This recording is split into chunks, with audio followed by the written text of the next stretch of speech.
everyone. Welcome to my show. Be sure to hit like, follow, and subscribe on YouTube and Twitch for all my exclusive content.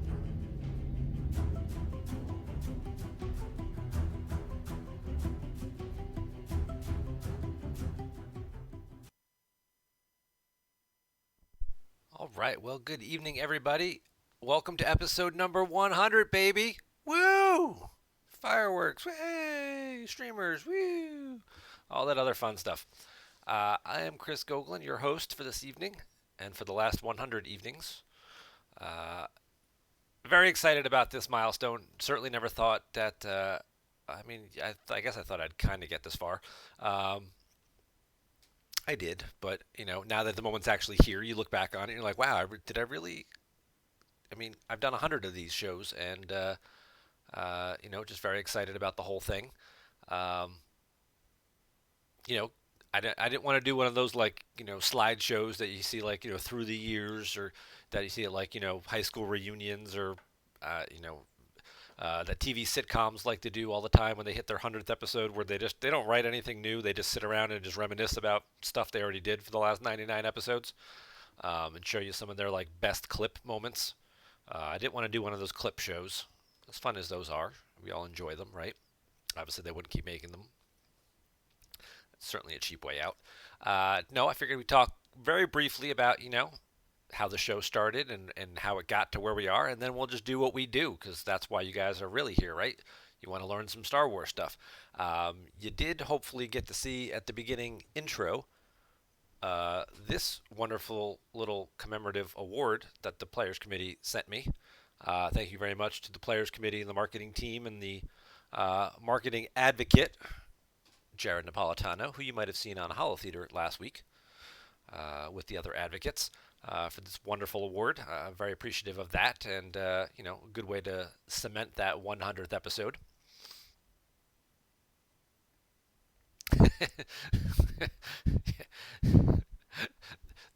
That's just the ones that aren't in the box in the garage. So, yeah, no, I definitely do need a bigger table, and need to clean this up and kind of organize it better for sure. Um, but yes, very appreciative of that. Thanks to all those guys for getting out. Thanks to James Martin for all the plugging he's been doing for the show for the last week or two on Slack and the PC forums, and a lot on Twitter. So hopefully, very much appreciative of all that, and hopefully we get some more people filtering in through the show this evening. Maybe some people who have never been here before. Maybe episode number 100 will be their first time. We've seen that in the last couple of shows I've done, where people are like, "Oh, this game still exists. I played this game when I was a kid," and it's like, we've been here for 98 shows, and you're just finding us. I love it. Tell your friends. Let's find more people out there who still have their cards, or remember how to play, or remember vaguely enjoying playing the game when they were 17, or 23, or 9, or whatever you were when you first learned how to play this game. Um, Come on back. Come back to the game you love. Come back to the game that casts a shadow over every card game you've ever played since. That just quite haven't lived up to the same expectations that Star Wars set for you.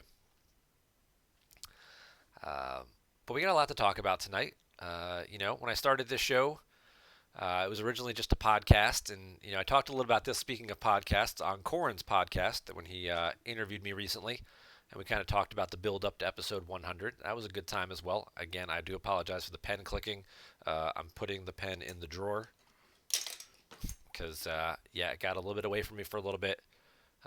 Sometimes I get a little hesitant and nervous talking about myself. I mean, we all have egos and whatnot. We all like fluffing ourselves up and saying good things about ourselves, but sometimes it feels a little awkward, and you get a little nervous tick going. And I was a little happy-go-lucky with the pen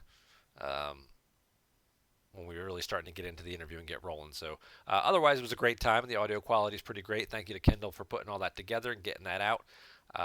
Kendall's got some more content coming up soon that we're going to talk a little bit about with this whole May the 4th thing we've got coming up, because today's May the 3rd. What's tomorrow? May the 4th be with you. It's the 4th. We're going to talk about the MPC. We're going to talk about the OCS. This Death Star 2 premiere, Death Star 2 retro event that's almost done with the initial phase.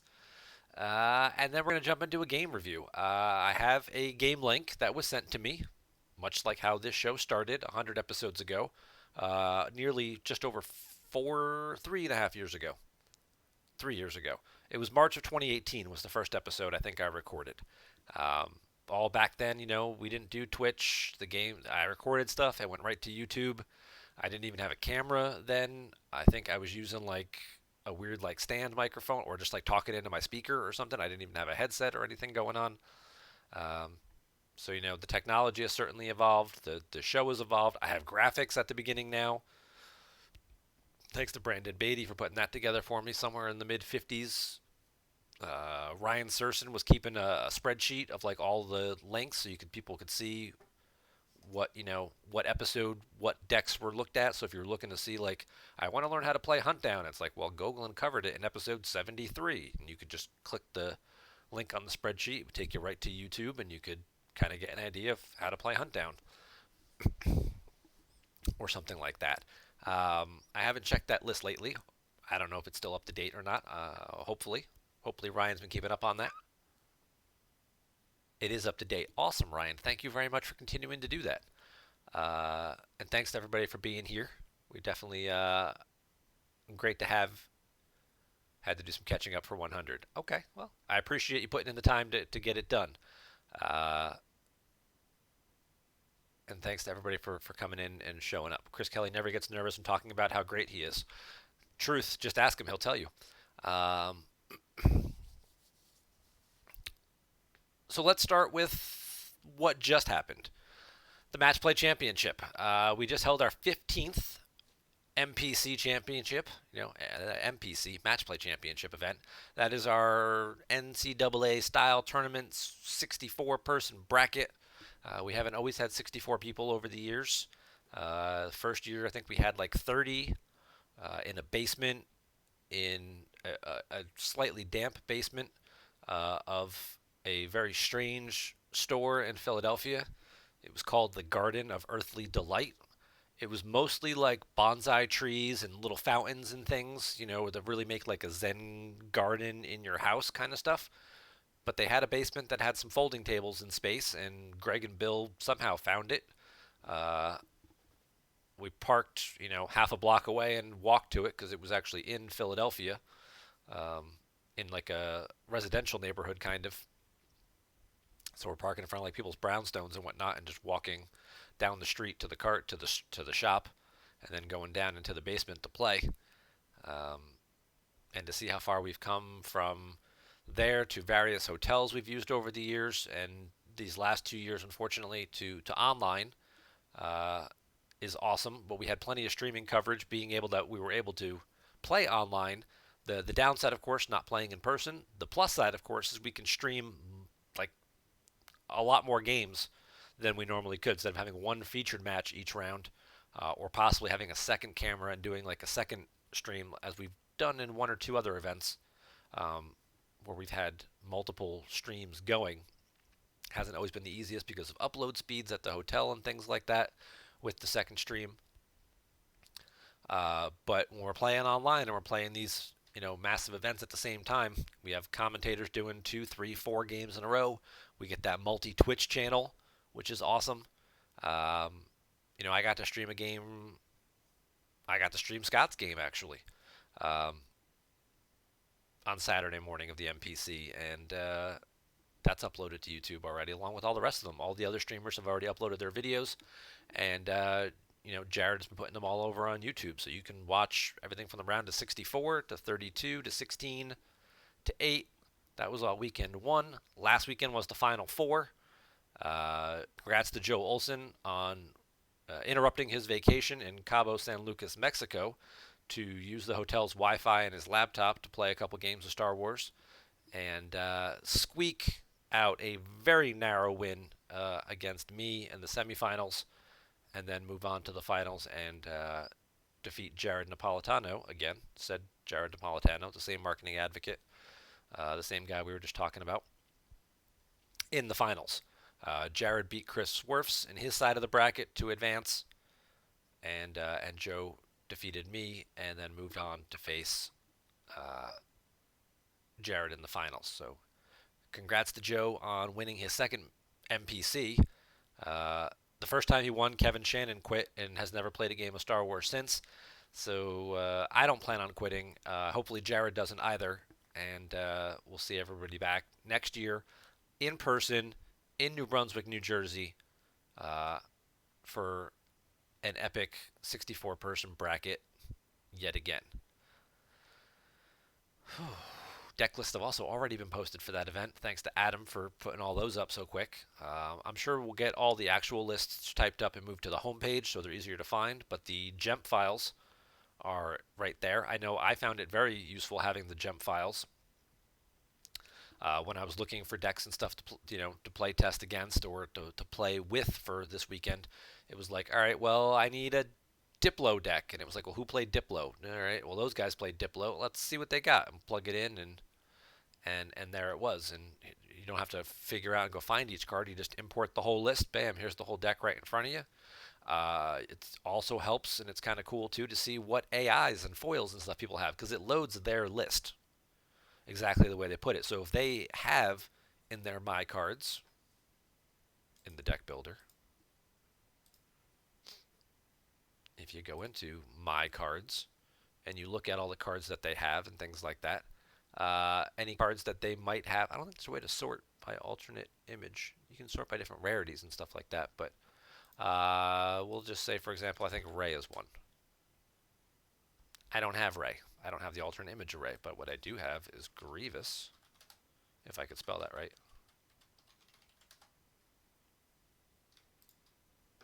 I have the AI version of Grievous. If I put this in my deck and you copy my deck list and upload it into GEMP, it will show up with this version of the image for you, even if you don't have it. When you go to play the actual game, it will change it to the card you do have unlocked. But it's cool just to see, what other types of AIs and stuff like that people have pulled in their lists. So, other handy little fun things that you can do in the My Cards format. You can buy some foils and things like that. Those are things we've covered over these 100 episodes. How to make foil cards. That's an episode. Or at least that's a big selling point of an episode. Or a video that I've done over the years. Yeah, it was March 2018 that I think I did the first one because it coincided with the first OCS.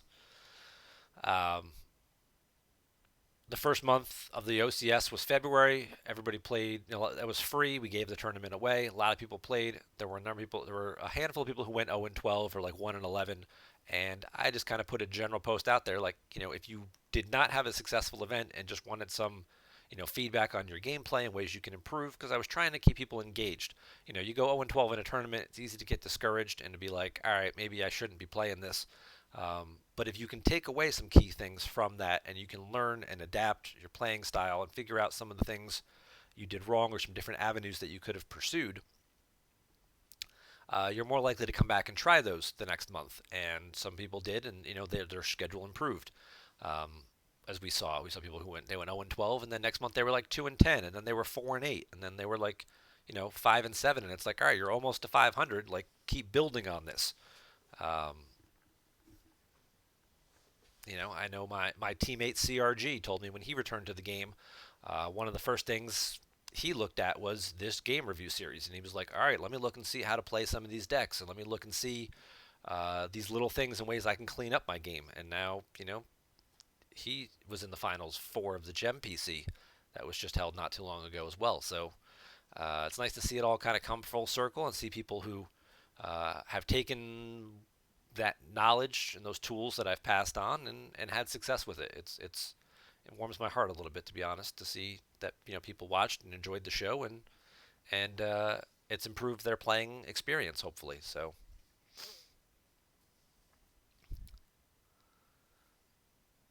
cost of GEMP foils is too high. If you try filtering by virtual in My Cards, it can help you find the AIs. That's a good point. I didn't think about that.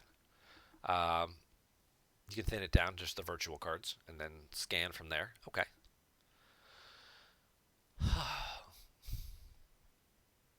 So that was the MPC. Moving on to what's coming up now in the future. We're still working on U.S. Nationals. We have tentative dates in the middle of July. There is just some debate still, and we're still kind of playing a wait and see to see what's going on here um, in terms of in-person gatherings and things like that. I believe I just heard this today that in a couple weeks, my home state of New Jersey is actually removing the restrictions that they've placed on occupancy requirements for in-person events, or not necessarily events, but capacity restrictions. So like restaurants could only be like 25% full, and then a couple months ago they moved it to like 50% maximum occupancy. They are getting rid of that later this month, so restaurants can be 100% full again. Same thing for like gyms and all kinds of other shopping stores and that kind of stuff. So we're seeing everything go back to the way it should have been a while ago. Well, it's a different rant, different topic, but we're getting there, and we don't know what Colorado's going to do, which is the area we're looking at for U.S. Nationals, what their timeline is going to be to open things up. So we're kind of going to play wait and see here for another couple of weeks, and just see whether we can host this event the way we want it to, what travel restrictions may be involved, and whether that would be prohibitive for too many people to attend the tournament. And we'll play it online again. But ideally, we will be able to play it in person, and we'll get to have everybody travel to an event for the first time in 18 months, approximately. Get to see everybody face to face and play some cards. All play horribly because we're so used to playing everything online where it prompts you for little things like, did you know your card had a second function that did this? And you're like, no, I did not, and I would have missed that in a real event. Thank you, GEMP, for saving my ass. Um, so we're playing a little wait and see there. Following that, World Championships, October, Washington, D.C. area. The hotel's outside D.C. in Virginia. That's what's coming up.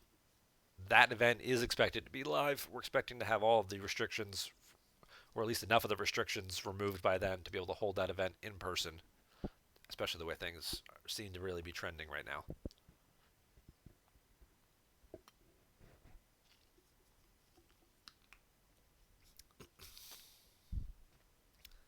Let's see what we got. Thank you guys very much. Thank you guys very, very much. California's now 100% occupancy. Excellent. Oklahoma has no mask requirement. Yeah, we're seeing a lot of the states moving to that. Florida's been that way for a little while. I think Texas is kind of moving that way. So COVID is moving away. And yeah, hopefully things will get back to us being able to have events in person. Until then, we have this wonderful thing called the Online Championship Series. We took a break for April. We did February. We did March. We took a break for April. Now we've got month number 3. This will wrap up our first season for our at large bids. That started on 5-3 here. Well, let's go take a look at the old scoreboard first. Where everybody was. Cumulative scoreboard. There it is. And thanks to Joe for continuing to keep this updated. So, we see people who have already qualified. We had Justin Desai and Paul Myers qualified last month. Bastian and Brian Fred qualified in the first month. And at the end of month number 3, the top 2 scores of players who have not qualified will earn at-large bids. So this month we'll have 4 people who will qualify. We'll have 2 people who will have great records this month, like normal, and will qualify. And then 2 people, very likely out of this pile of people in here. A couple of 19 and 5s, 18 and 6s, maybe a 17 and 7 if they have a really strong month and a few other people kind of struggle. Or these people qualify. If Kyle and Matt qualify and Joe doesn't get all his games in or something, and maybe some of these 17 and 7 guys go 10 and 2, but have a lower strength of schedule, so maybe they don't get the qualification. Could certainly move up and still get one of the 2 at-large bids.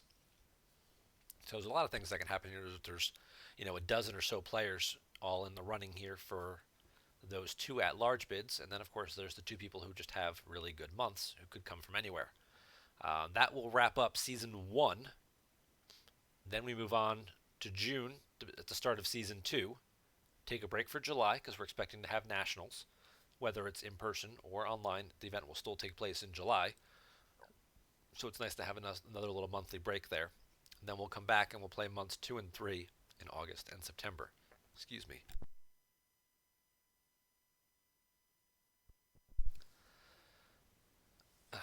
And the same thing. These 3 months will be cumulatively added together to create two additional at-large bids. So even if you went 12 and 12 the first, or whatever, 36 games, 12 and 24, the first little session here, okay, great. Shrug it off, put your new decks together, come back, and this is a whole new sprint here. Scores go back to zero for everybody. So if you miss time these months, you're not penalized for that going forward in that second sprint. So it becomes a whole new ball game. It's wide open for anybody to qualify. If you haven't purchased the season pass, you can still get in for $10 a month to any of these events.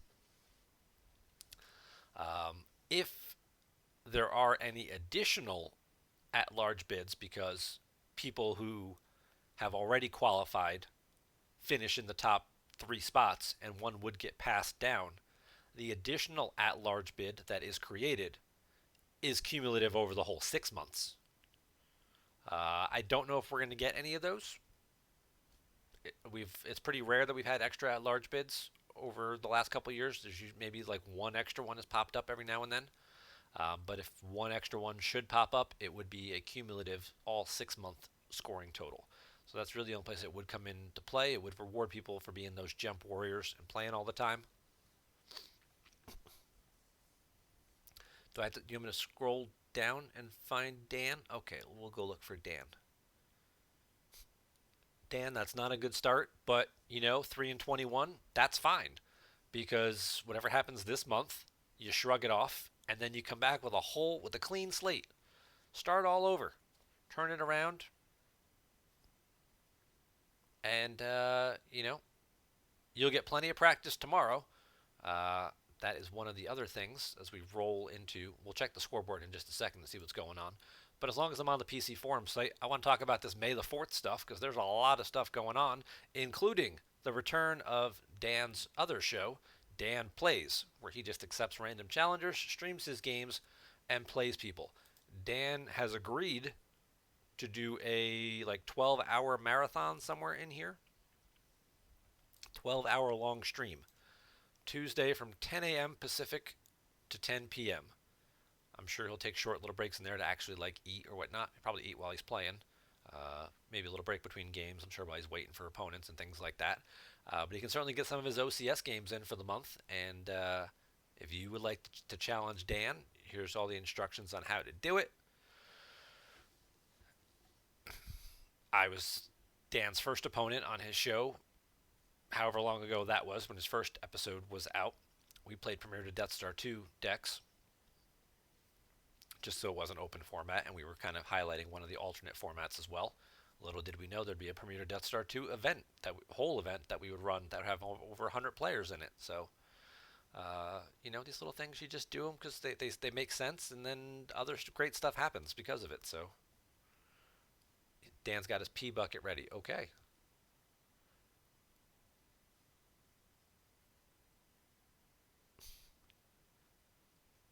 He's taking all Starbucks cards tomorrow. Well, whatever Scott sent you, man, put it to good use. I know.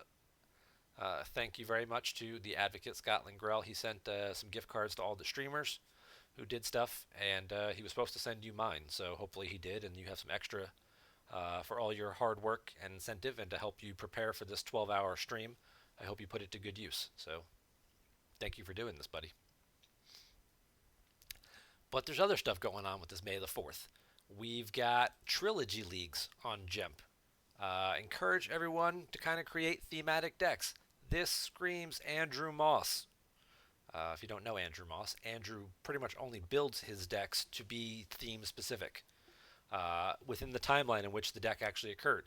So if he's playing a Prophet deck where you're rescuing Han from Jabba's palace, he's not going to use Anakin Skywalker in that deck because Anakin's Darth Vader at that point in the timeline. He's not going to use Qui-Gon Jinn because Qui-Gon's dead at that point in the timeline in that deck.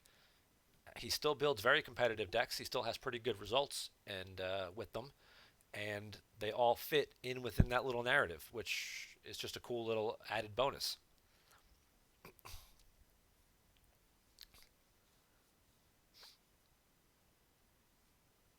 But yeah, we've got maximum games 20 games in the league, 45-minute time limits.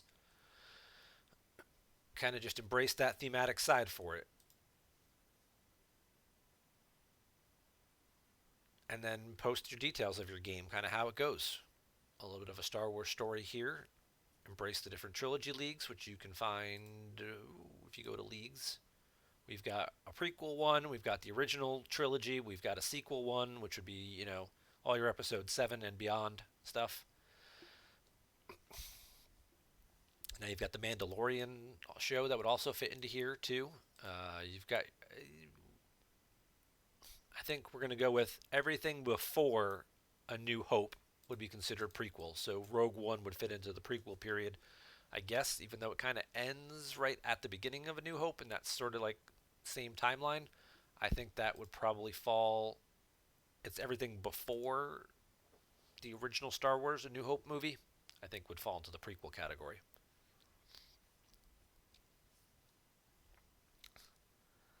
But then you've got the leagues here, of course, and get some extra foils. We've got some people who've already played a handful of games. Have some fun, play with some cards you don't ordinarily get to do because you're too busy, trying to cram Dr. Ian Ponda Baba and Mara Jade with Lightsaber into your map deck because they're just, very good and very efficient. That you could instead play with some additional characters that maybe don't get to see as much gameplay and have some fun with that. So you got those. Oh, there's also a Premier to Death Star 2 League for May the 4th as well. In addition to those leagues, content creation, write a tournament report, write some other stuff going on that you've got. Corin, I mentioned that has been doing his interviews with his bad deck breakdowns for a little while. Here's an interview he just did with Jerry Darcy, one of the original game designers. And I think he also just posted, oh, sorry, that was actually Brandon's. So Corin did Jerry Darcy, one of the original game designers, who does also appear in Brandon's movie that may or may not be ever coming out sometime soon, about the Star Wars CCG, his little documentary. He started filming, I think, back in like 2018, and did some interviews. Brandon just posted also on here, we have his interview with former lead designer Chuck Callenbach. Chuck did some of the later sets. So Jerry did some of the earlier sets, like Premiere through like Dagobah. He was kind of the lead designer with some of the other guys, Raleigh and some of those other guys working on the original sets. Chuck kind of became a little bit lead designer a little later on in the process. So he released some snippets of the interview he did with Chuck. You can find out some more about the history of the game and some of the later sets. I think Endor and Death Star 2, that area is kind of where it's focused most on with this one. But you can also get some information on why the Hoth Energy Shield rules work the way they do. Why Decipher didn't ban cards. And the one card developers most wanted to ban. I know some people would say Grimtosh and Monarch. Where's Matt Wadden, right?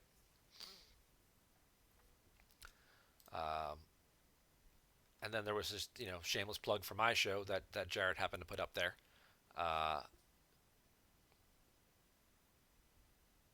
That's awesome.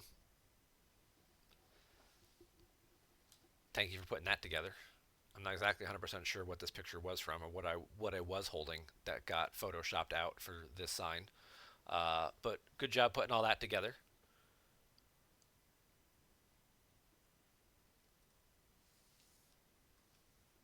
So that should all be up there. Write some tournament reports. Oh, he did post it today. Perfect. So there's the interview that he did with Jerry Darcy, the first 3 sets. Kindle Cast right there. Fire it up. Give it a good listen. Kendall asked some good questions. I wonder if he played the Pivot questionnaire with Jerry Darcy. I'll have to listen to that and find out. Don't spoil it. Don't tell me. Oh, that was my Hall of Fame trophy? Okay. That got photoshopped out. I feel like I was wearing a different shirt in that one. Yeah, that's not the Hall of Fame photo. I had a different shirt on that one when I got the Hall of Fame one. But even still, that's awesome. We all, any sports fans know the night Wilt scored 100. He They took a photo of him holding up on a crudely written piece of paper that he scored 100 points. It was against the Celtics in, I forget, in the early 60s. I want to say he scored 100 points in one game. I think they still won, which is always important because they always hear something about those stars who score a ridiculous number of points and then the team still loses. Um, but yeah, Wilt was unstoppable that night. That is an NBA record that still holds to this day. I think Kobe's the one who's came the closest. I think he got 80 or something. But you know, this guy did go toe to toe with Schwarzenegger in that Conan movie, so you got to give him some credit. We've got this whole little thing about primers. If you want to help with some of the deck primers, you can work with the aforementioned CRG and Ryan Serson to work on some new content, some different ideas. Top 10 virtual cards no one plays. Top 10 decipher cards no one plays. Common cards to account for in your opponent's decks. Who should my resistant agent be? That's always a good question. So lots of interesting thoughts here, and feel free to reach out to either of these guys to get some information for articles, deck lists, all in this primer section of the forums as well. And Star Wars CCG storytelling. What's your story? How did you learn how to play? What have you done recently in the game that furthers that story along? You ran into an old buddy who used to play Star Wars with when you were kids, and it's like, I haven't seen you in 20 years. What are you up to? I distinctly remember, so I lived in New York State when I was a kid. I moved back to New Jersey when I started high school in the mid 90s, early 90s. I don't know, like 94. Uh, we'll call that mid 90s. Left some of my New York friends behind. Didn't really, see them or talk to them again. You kind of outgrow your middle school friends, right? Especially when they live 2 hours away. Um, Fast forward 5 years, I'm in a card shop in northern New Jersey playing in a Star Wars tournament. In comes one of those guys. He's visiting an aunt and uncle for the weekend and heard about a Star Wars tournament, and he's been playing for a little while. So he came to check out the game and see what it was like.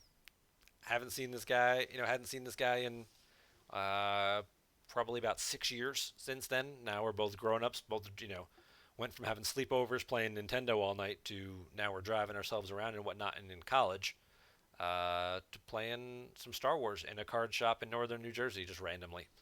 Uh, so you never know where this game is going to go, where it's going to take you, the people you're going to meet along the way, uh, and how that may, change your life in some way.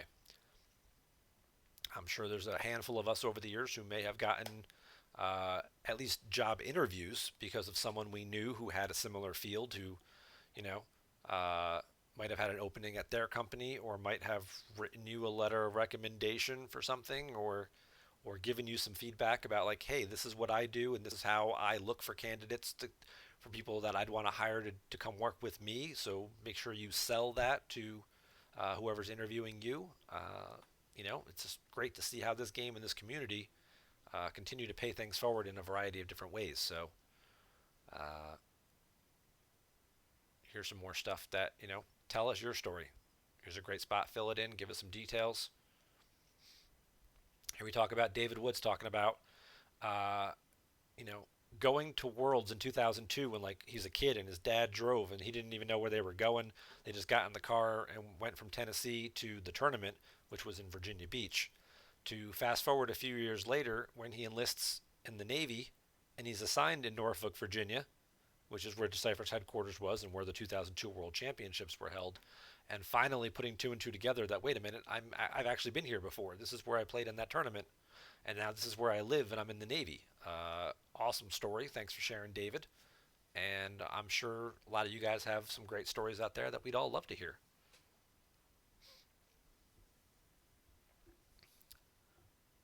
CRG and Ryan are also looking for mini articles, also looking for tournament reports. Write your tournament report about the MPC. Write it about the Premiere to Death Star 2 event. Write it about your OCS event. Write it about your league that you're running or being a participant in. We love tournament reports. We love to get people's perspectives on how they played, why they chose the decks they did, what kind of weird interactions they had, and most importantly, what they had fun doing. I lost every game, but I blew up 3 Death Stars. Great! That's amazing. How many other people can say that they blew up 3 Death Stars in a tournament?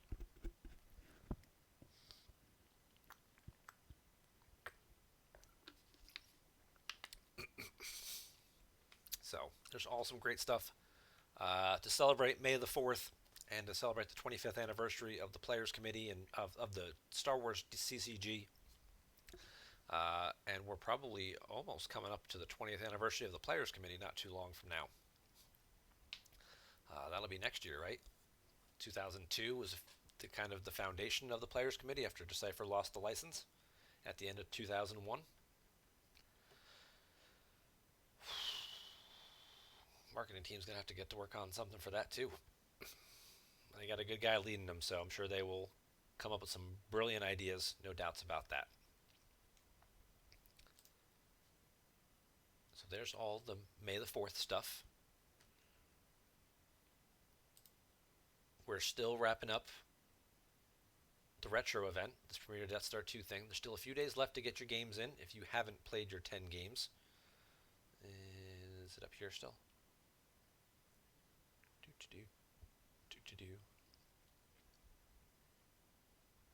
Oh, it's down here at the bottom. All right, so most people have finished their 10 games. We got 3 10-0s in our top 3 spots. Congrats to Justin. I believe this is Miguel, and that's Kuhn, I think. Excuse me. A couple of 9-1s as well. Hayes, Joe Olson. I don't know Zutton offhand. And Bastion here. It's a top 8 cut. So Casey's currently sitting in that 8th spot with a great 61% win percentage, but at 8-2. So if anybody else goes 9-1, and Kurt Bob is right down here, number 15. Not sure who Kurt Bob is, but if he were to win his last game, he would move up into 8th spot and bump Casey out.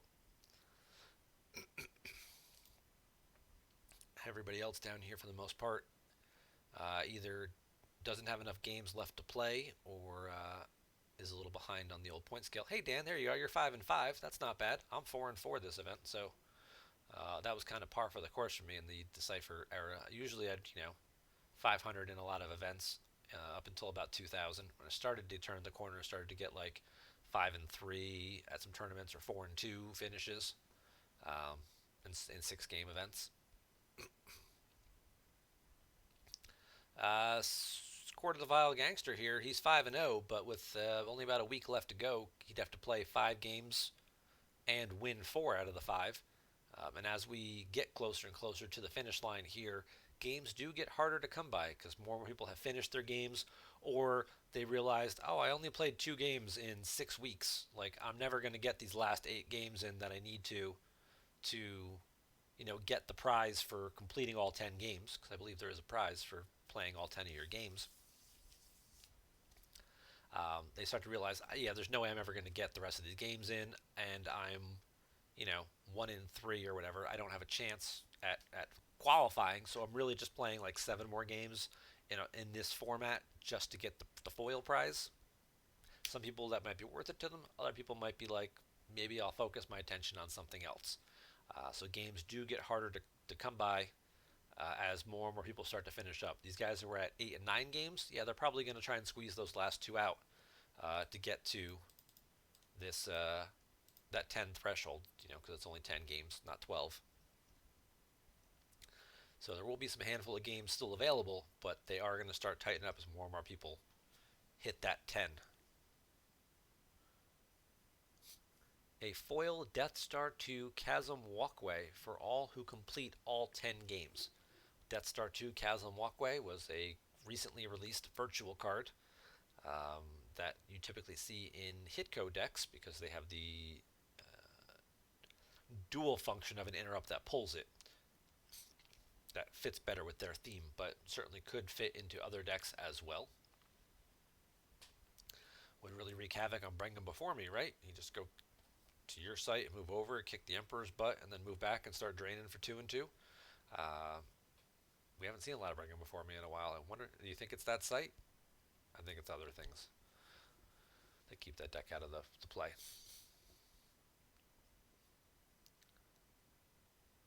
I posted my tournament report on the retro event a bit early, and evidently Joe used it as MPC prep. That stuff is more valuable than you realize. All right. Definitely encourage people to keep creating content. We love hearing stories from, you know, not just the guy who won the major event, giving his feedback on how he was successful, but other people who participated in the tournament, who had a good time, who had some great games against some great opponents, and just want to tell their story. You know, we love listening to great stories like that. So please share your experiences. And again, you still have about a week. Just actually exactly a week because the clock's about to change to the 4th here on GEMP server time shortly. Ooh, almost there. It's almost May the 4th in GEMP land. All right, let's circle back. Let's look at this OCS May qualifier because I know Sunday night, Saturday night. Yeah, Saturday night after the MPC finals were over and the clock then ticked over, making it May 1st in GEMP land. People were already online playing their very first OCS game of the month. Has anyone finished? We're 3 days in. Has anyone played all 12 already? Let's find out. I'm going to guess probably not, but I'm going to guess somebody's played like 7 or 8. Oh, I was way off. Slower start to the month. Oh, Gavin's off to a 3-0 start. Okay. Drew's right there at 2-1. Both these guys are certainly in the running for at-large bids. So if they also don't qualify for that, getting off to a strong start here with a couple of early wins could help out with that. I was expecting to see Kyle had played like 6 or 7 games already. Kyle usually just, as soon as the month rolls over, there he is, just cranking out his games like that first day.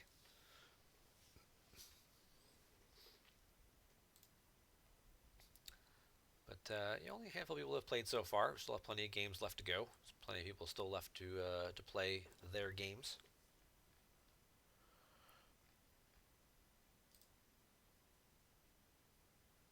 We got an OCS game going on right now. Ichian was just playing earlier when we started the show. He had a table up against Matt Sperling. Did he win that game? Looks like he did. He did win that game. Sperling has the loss. Ichian does not. Now he's moved on to his second game, where he is playing court against Justin's Throne Room.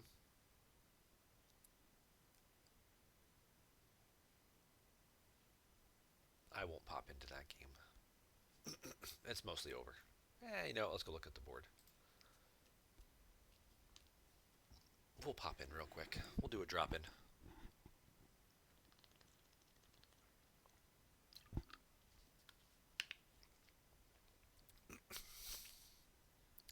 So court's doing courty stuff. They've got the system kind of locked down here, getting around battle plan, drain for 1. They've got the audience chamber stacked up here, draining for 1. Meanwhile, he started Nagak Warbeast instead. This is the one that gets around, sorry about the mess, Leia's Blaster, that kind of stuff. Character vehicle or starship is about to be lost before the damage segment, so they're being made immediately lost. They were hit, sorry about the mess, or Leia's gun shot them. That kind of thing. Does not get around Clash, by the way. Clash excludes them from the battle, And once they're excluded from the battle, if they were hit, then they have to be lost and they're forfeited. So they're still excluded because of the clash, and then they have to leave the table. But instead, it gets them forfeited for 0. Now, interestingly enough, if they were hit by a weapon that did not reduce their forfeit, and then sorry about the mess, this would stop them from leaving the battle, but it then reduces their forfeit to 0.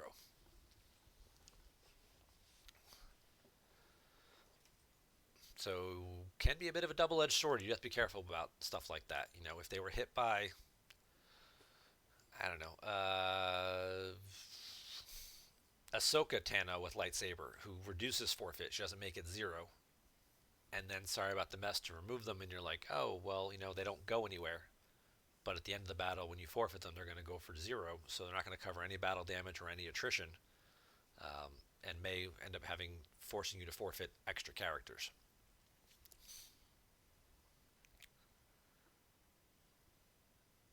You'd kind of end up in the same spot anyway, right? Because if they're sorry about the mess, then they're not there and they're not counting. So at least that way you still get to keep their ability.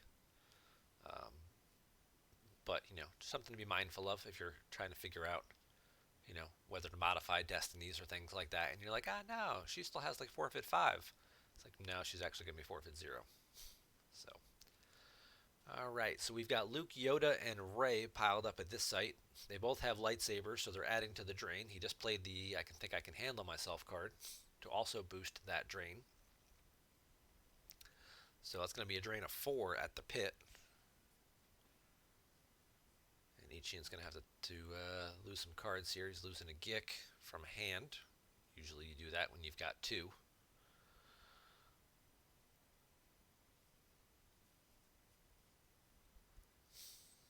He moves some droids over.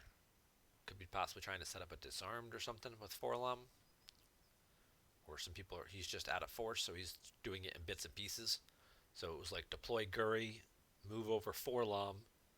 That's turn 1, and then next turn it'll be like deploy 2 other dudes and then battle, and you'll have like 4 guys there at the same time. P59 from hand, Velkin Tazeri from hand, Bosk from hand, so he certainly had some characters.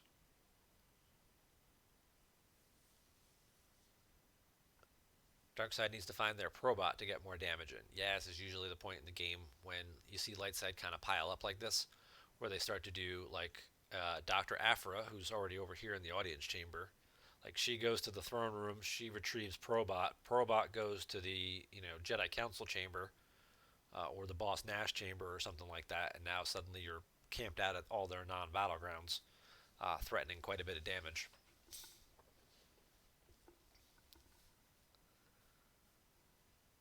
And that's usually where this game goes from being like, drain 2 for free, pay 3 to drain for 3. Let's see who can outlast the other one, to suddenly, Court just kind of vomits a bunch of stuff on the board and gets like 1 turn off where they drain for like 7.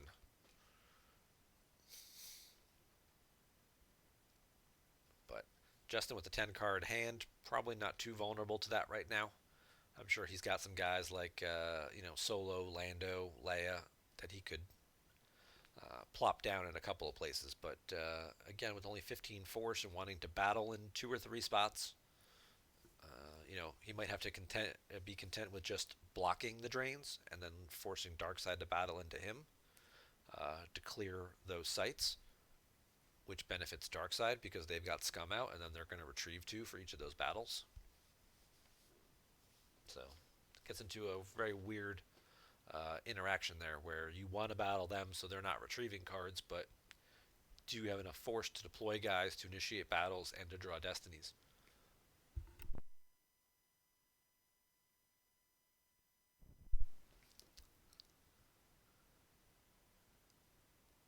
Ichian verifies his reserve deck. He's got 4-2-4, 5-5 in there, so some pretty stout destinies.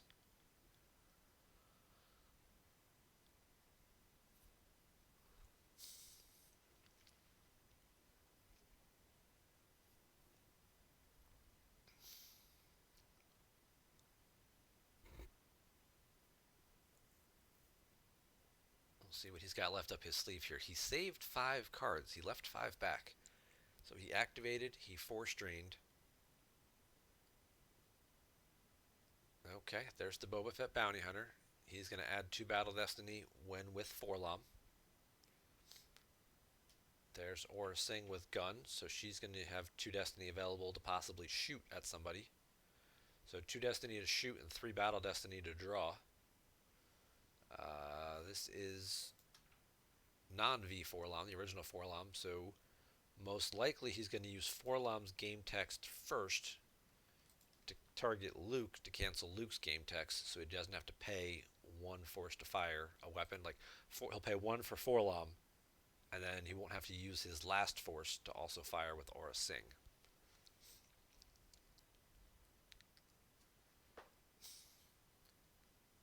Or if that other card in his hand is something useful, like a sniper or something like that, if he shoots with Aura Singh at Luke and then can eliminate Luke from the battle, that would obviously be the most ideal situation. Court isn't usually known for playing cards that remove characters from battle, though.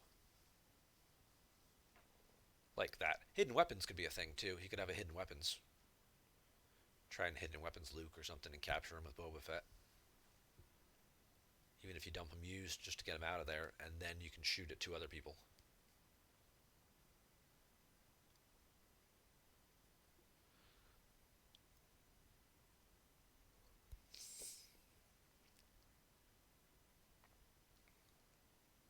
So we do have a battle. We've got 3 battle destiny going here.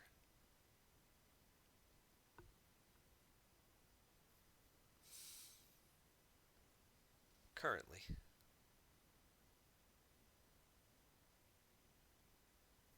We'll see what kind of weapons and targetings we're looking at.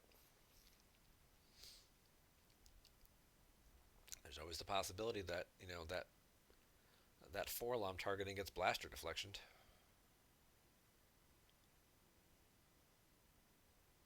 Aura's going to take a shot at Rey. Only drawn 1 destiny. All Stars is going to dodge that to make the destiny -3. Hey, there's the Probot that we were just talking about. So that's actually a -1, which then gets adjusted to 0. Hey, there's that Clash of Sabers we were talking about. So Boba Fett's going to get clashed out of the battle.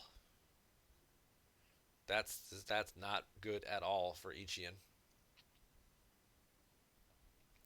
He just went from 19 power and 3 battle destiny to 12 power and 1 battle destiny. It did cost All Stars 3 force to play it, though, because Battle Order First Strike is on the table, so he's got no force left to play any additional interrupts.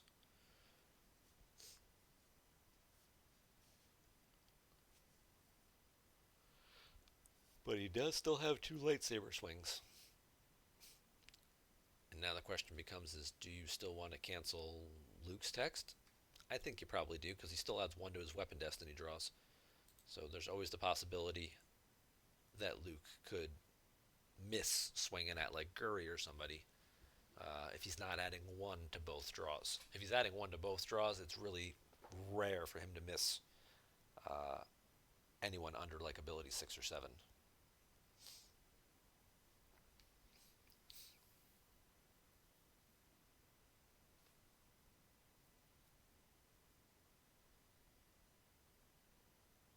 Forlom's going to cancel Yoda's game text. That will take 3 power away, because Yoda was defending. He's power +3.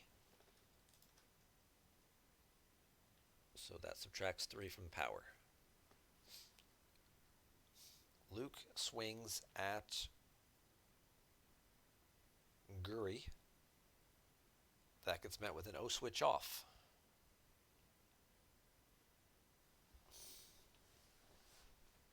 And now Rey will swing at Aura Singh. And draws a 9, so definitely going to hit whoever.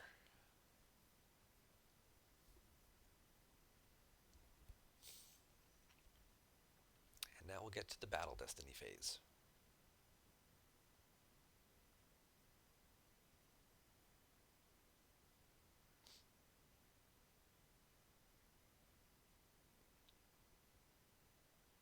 Darkseid draws a 4.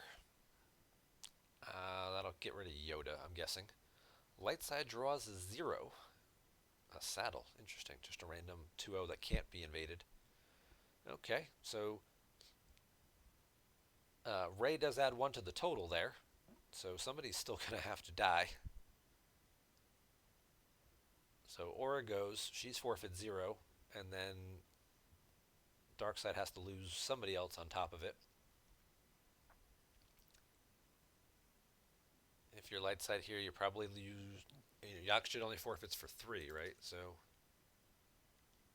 you kind of have to lose Yoda here so you don't lose the lightsabers for either character.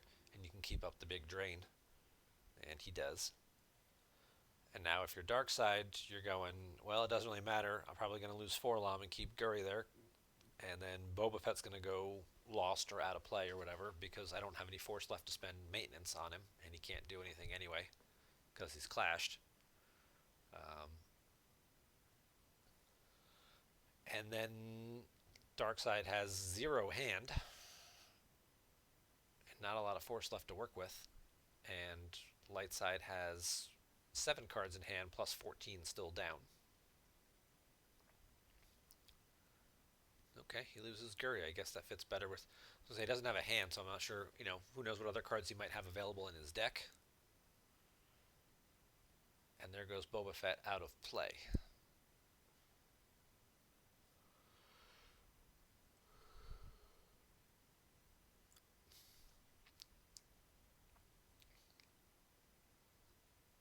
Lightside's going to activate. He's going to check his destiny and really just shuffle his deck. Those should be the cards he drew. Those are the 3 cards he used to play the Clash, so he doesn't know what those are. The destinies he drew were on top of them. So now he's going to check and find out what those 3 cards were.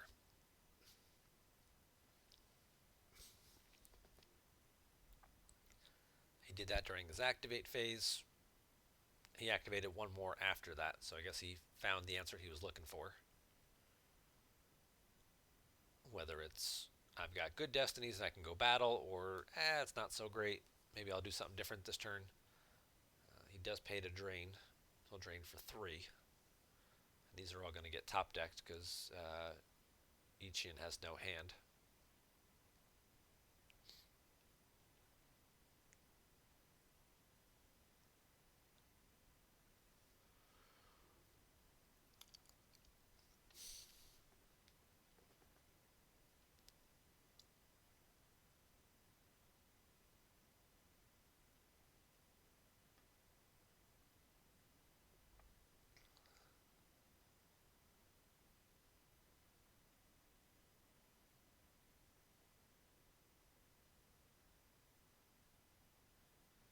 There goes the No Escape. There goes the Twi'lek. There goes a bunch of high destiny cards that he was hoping to draw last turn with Boba Fett for Battle Destiny and really put a big dent in that grouping, we'll call him, at the Great Pit of Carkoon.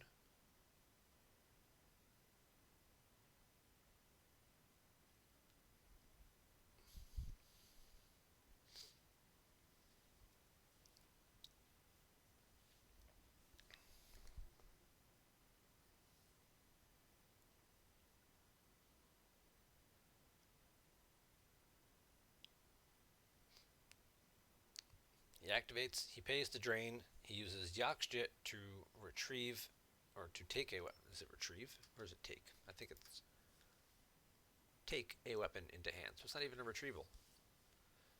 He goes and gets a weapon or device.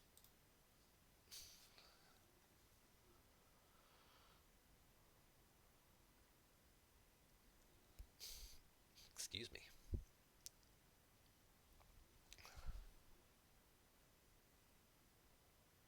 So now we're at the point in the game where Darkside's draining for 2, Lightside's paying to drain for 3. Lightside has a couple more cards available to them. Darkside doesn't really have much of a hand, so this one's just academic at this point. So we're going to go ahead and pop back to the old lobby, as it's highly likely that All Stars is going to win the game from where the board position is.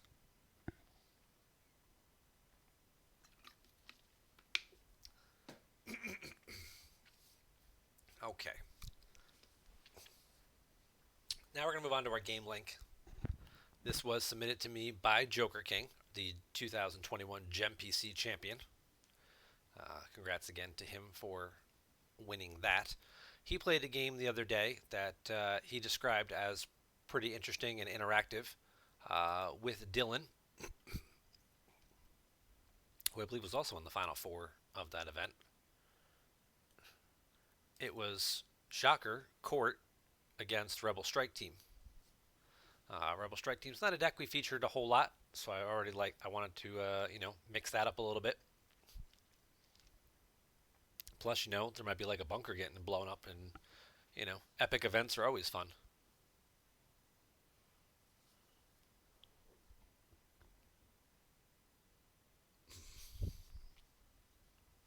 All right. So Court's doing its typical setup here with Battle Order First Strike, Jabba's Haven,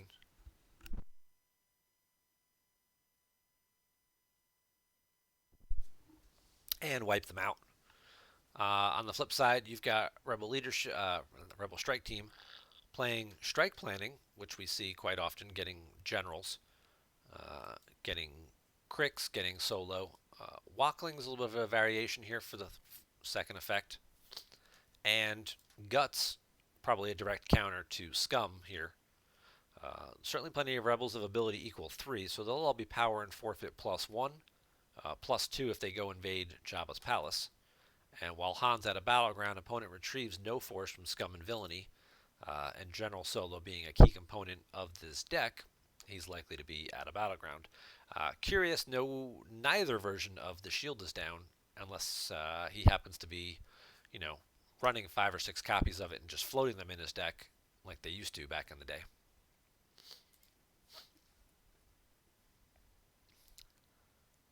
There we see a Throw Me Another Charge. That is an easily cyclable Destiny 6 interrupt that also happens to get the explosive charges that you need. Also attempts to cancel Trooper Charge, Trooper Assault, Blasted Droid, or Dark Jedi Presence. So Trooper Assault, Dark Jedi Presence, canceling those is pretty exciting. Um, I'm a little disappointed in Joker King. Only like 90% of this deck is foil. What's going on? You're going to play with that many foils. You just commit, man. Get the rest of them. I know it's not as easy as it sounds on GEMP. There's an allowance. Um, Impressive. I will say that certainly helps with the My Card Foil League, which I'm guessing is where most of this stuff came from. All right. So he uses the audience. He had Scum in hand, so no need to pull Jabba. He's going to use the Audience Chamber's text instead to pull Lady Proxima and save a force. Well, he's got wipe, so he doesn't necessarily need to save a force because he can activate one. He's got Greedo in hand to deploy as a react, and then there's always the threat of None Shall Pass, which we know that Scum decks typically play a couple copies of to stop, mostly to stop Luke from coming into the Audience Chamber and ruining their day, but uh, could work on other rebels like these guys, Solo and Crix that we were talking about. So Crix is cool. Once during your deploy phase, you take a scout of ability less than 3 into hand from reserve deck. There's a handful of guys that fit that criteria, and girls, because you can get Sabine as well, who meet that criteria, scout of ability less than 3. And because it's deploy phase, where so many of these searches are control phase, so you end up deploying them, and then they have to live to the following turn to really benefit, like Proxima, for example.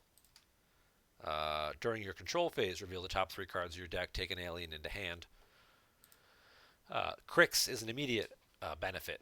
You deploy him, you use him, you pull somebody else, and in this case, it's Corporal Kensaric, while present at an exterior battleground site with your other scout, which Solo is.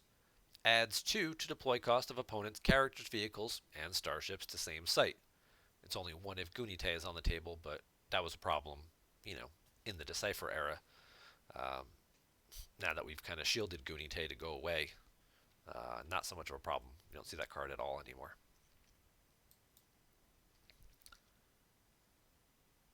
Commit to the foils. Commit. Yeah. I'm I'm sure Chris Kelly has a deck that's 99% foils, if not 100% foil.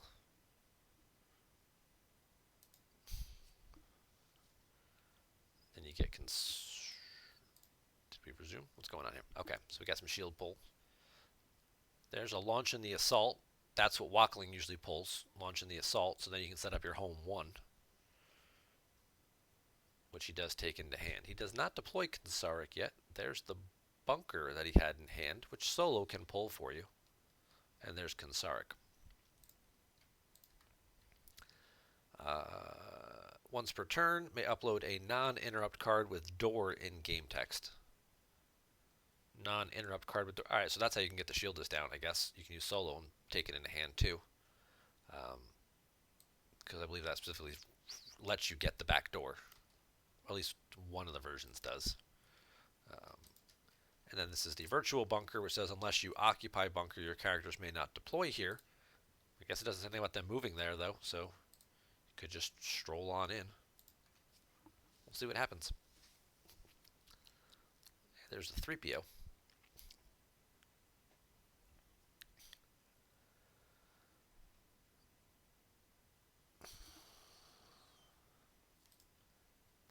PO only deployed for one, huh? Your droids and Endor rebels are deploy -1 here. Okay.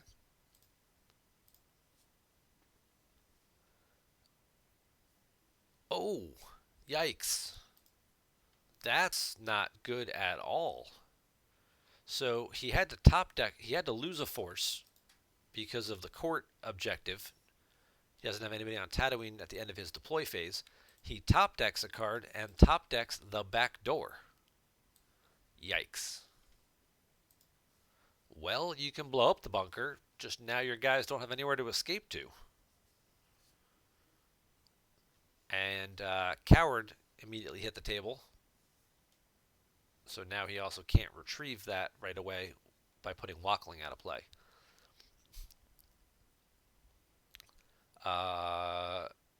He's doing some stuff here. If I were Darkseid, I would immediately pay 3 to drain there. He did not. I absolutely would have paid 3 to drain to bury that back door so he can't just deploy somebody else to a second battleground and then Wackling it back. Maybe he's got more than one copy and he wasn't afraid to burn it. But to me, my initial reaction would be my opponent has just made a mistake.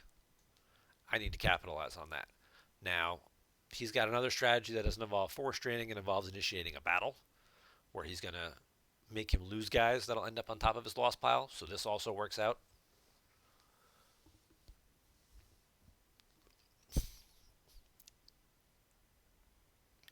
Orasing with blasters going to shoot at 3PO. Just nice and easy. Guarantee you hit somebody, take him off the board, stop his card cycle, and importantly, put a card in the lost pile on top of that back door. Yeah, Obi-Wan V. That would be it. Certainly would be an out. Yeah. Obi-Wan Virtual can exchange 2 cards to get that back door back, but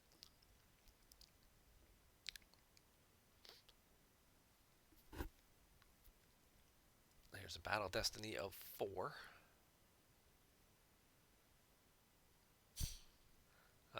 Light side blind draws a 6. You're going to have to lose both guys if you're dark side here, just to the battle damage. Orasing would cover the attrition, but you don't want to leave Doctor E obviously there by himself, so just safely lose them both. Dark side, light side loses Corporal Kansaric, who is forfeit 4. He's a 2-4, as opposed to some of the other guys who were 2-3s.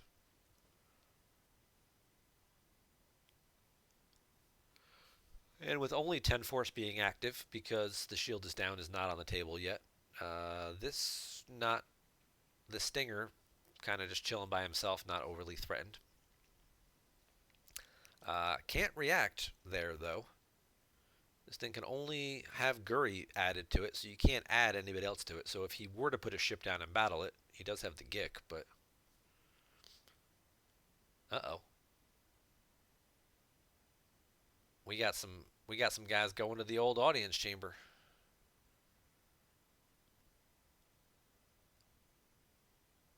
There's the shield is down. Okay. So we've got Sabine Scout, Major Bren Scout. Major Bren here also deploys free to the Cantina, Endor, or Hoth, so he's a great one, and he's a 2/5. And then Sabine says, with an Imperial, it has text about firing blasters, which is great, much like Jodo Cast. But also the big text here is immune to hidden weapons, so you can't target her with it to get her. And while with an Imperial or 2 Rebels, whenever you win a battle, opponent loses 2 force. Does he have enough force for another Rebel? I don't know. Hey, look, there's another Rebel. And that's a good one, too. And a Stun Blaster. Uh-oh. Now we just got saucy.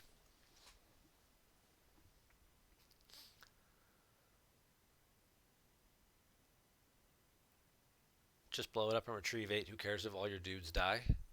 Yeah, you gotta find the shield is down to do the retrieval. So he did find the shield is down. Force generation is +1 at Endor sites, and you can deploy a backdoor from reserve deck because it says door. Solo can pull this. When bunker blown away, retrieve 8 force, and opponent must place their hand in their used pile. Now you can play the Senate shield as long as you have 12 or fewer cards in your hand. It would prevent you from having to put your hand in your used pile because your opponent can't remove cards from your hand is what the shield says. So that would stop that part.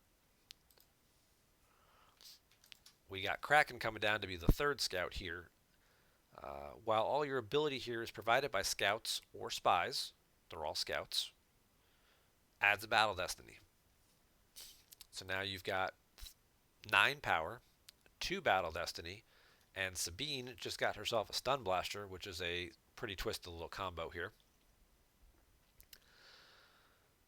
Deploys for free, spends 2 force to shoot, draw destiny. If destiny +1 greater than defense value, you put the character you targeted back in their hand. And Sabine, the first part of her text that we skipped over, said once per turn when firing a blaster, you can target for free and add 2 to the total. So instead of paying 2 to shoot that annoying stun blaster, she shoots for free. And now it's basically +3 greater than defense value to put somebody back in your hand. So in this situation here, if he were to react with Greedo, well then Sabine's just going to shoot Proxima, put Proxima back in her hand, and the 3 of these guys are going to kick the crap out of Greedo.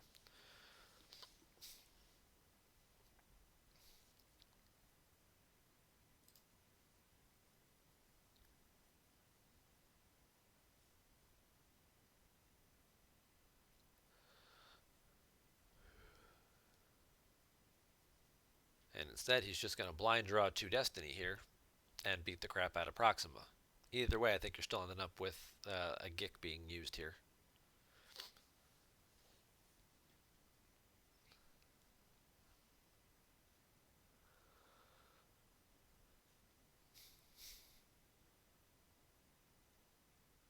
That's even worse.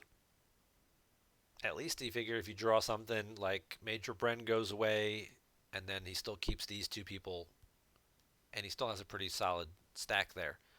Um, but instead, he loses the battle, has to lose 2 force, gets rid of the passenger deck, top decks Afra, and then loses Proxima and plays the Gick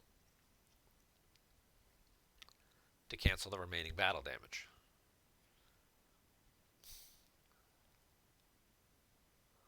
And now the audience chamber belongs to the light side.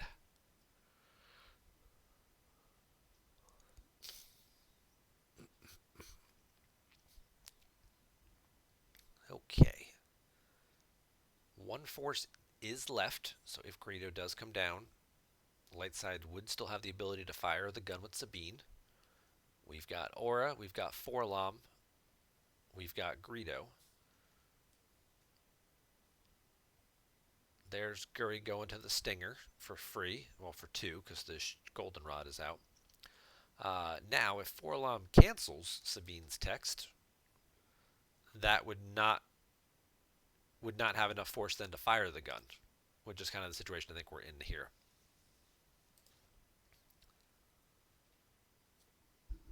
And just going to add an extra guy for some forfeit fodder. Battle for free. Will not retrieve because Guts over here solos at a battleground. Yep, 4 llama at Sabine, so no extra battle destiny. Sorry, no stun blaster rather. Aura takes a shot at Kraken. Kraken's now hit, so he's going to go away and probably take Major Bren with him. Lightside does still get 2 battle destiny, though, in the way they've been drawing with all these, 4s and 6s. This could easily be multiple dark side characters.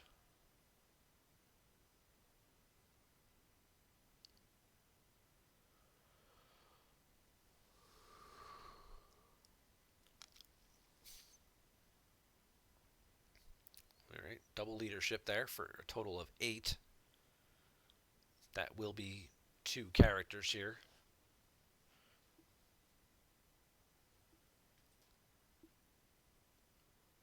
I think you gotta go Wolf Greedo here if you're dark side. Yep, light side loses everybody but Sabine.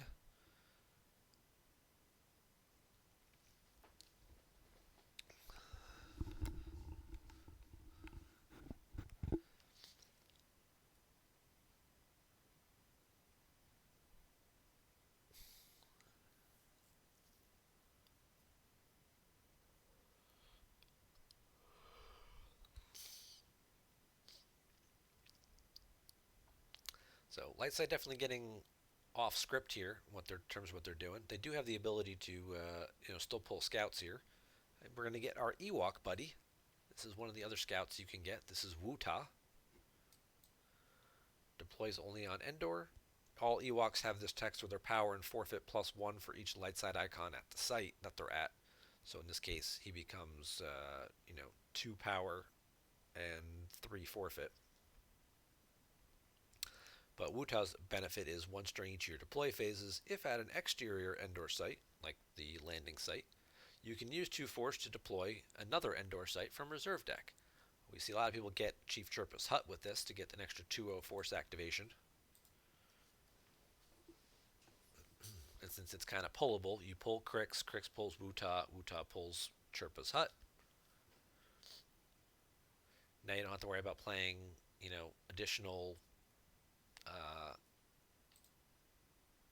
interrupts like Wisas and things to pull Boss Nash Chambers and worrying about having non-battlegrounds on other planets. With the shield is down out as well until you flip and blow up the bunker and whatnot, you get an extra pull. So it basically becomes a 3-0. And now we got Chewie going to the audience chamber. Gonna initiate a battle. And gonna shoot 4-LOM here.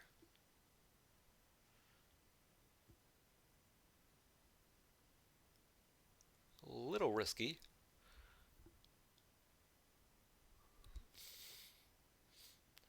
Forlom gets bounced back to hand. Darkseid can still kind of clear some people out. They both have high defense values, but that is going to miss. Chewie's got a text that lets him roar to make him defense value 4 rather.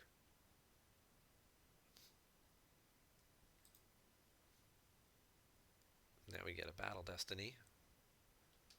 Aura does forfeit for 7 here, so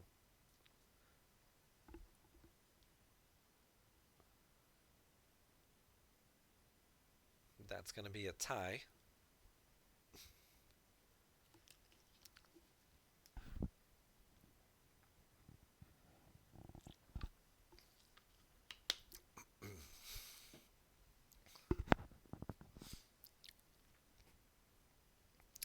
So Sabine is kind of stranded again, but added benefit.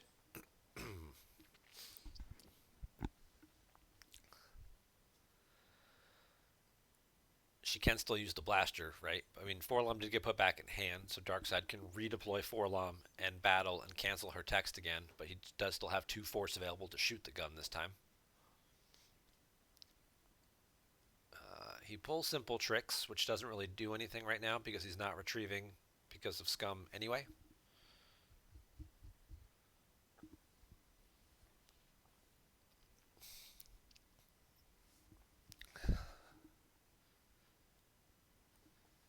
Mara's going to get a swing at Sabine.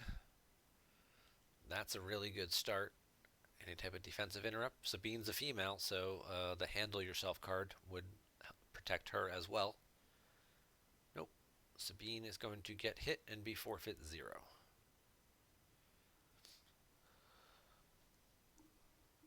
Now, do you want to pay to put Mara back in hand to try to avoid the battle damage?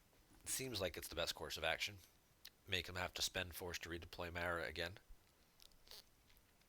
And that'll get her.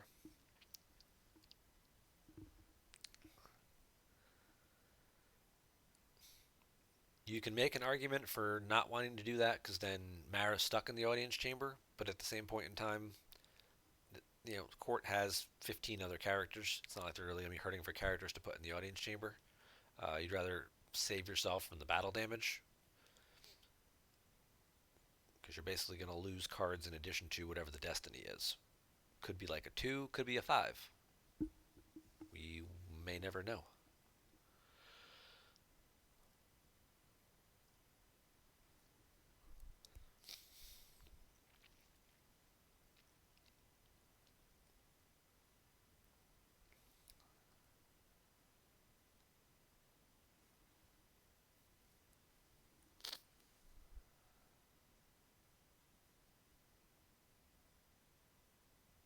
There's the deactivate the shield generator. And we'll go over how that works.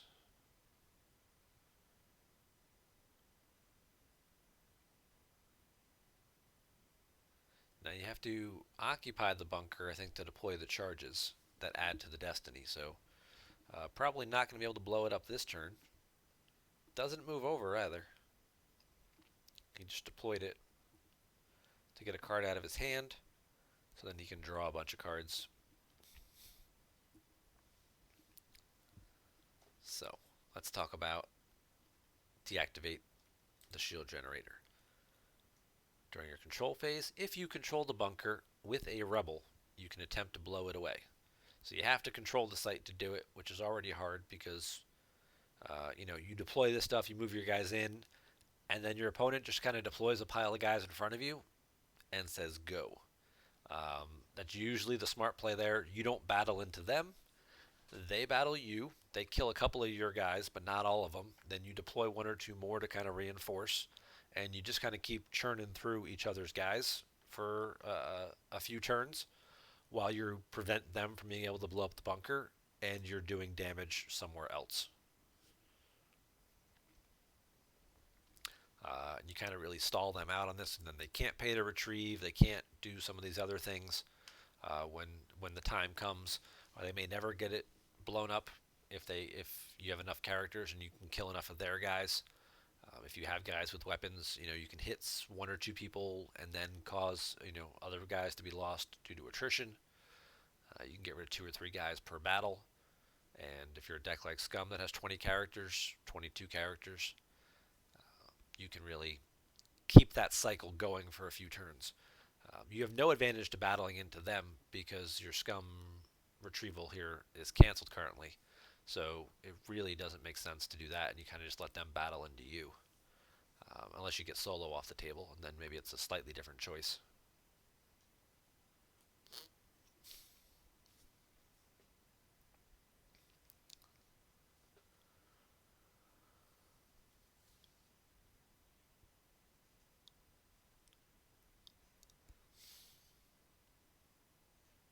Mara's going to go back to the audience chamber to help protect the Scum.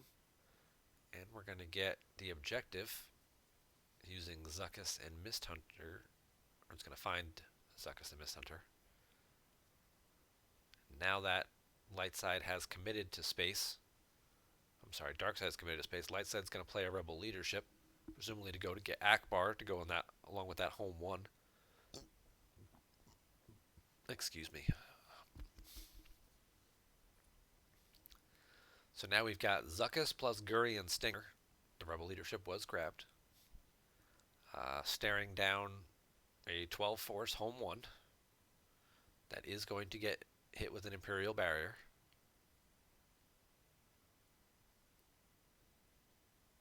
And Lightside will grab that. We'll see if they also have a canceller for it. No canceller. Check the destiny. It's a 3 and a 4. There's Akbar. Han gets his heavy blaster pistol. I don't know what's up with the graphic on that. There we go. Finally caught up. This is the cool virtual gun that shoots people during the control phase. This would certainly speed things up a little bit if you were kind of stacking up in front of them, because now they can pick off a guy before the battle, and then shoot somebody else. That's an interesting addition. Plus, there's interrupts that pull blasters.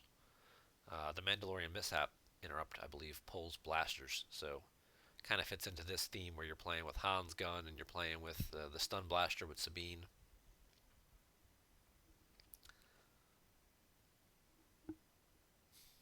Darkseid does drain. There goes a Jedi Luke. Okay, we've got a Dengar showing up. He's going to get Imperial Barriered. Dengar cancels immunity to attrition. Barrier's going to get canceled. Ooh.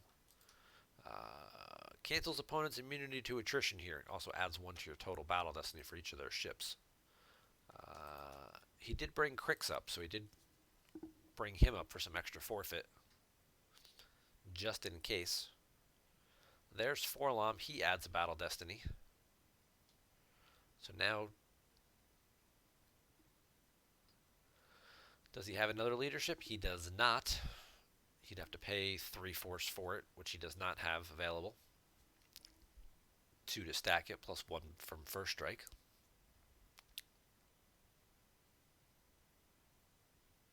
There's a 3, there's a 4, that's 7. That'll cover Akbar's forfeit.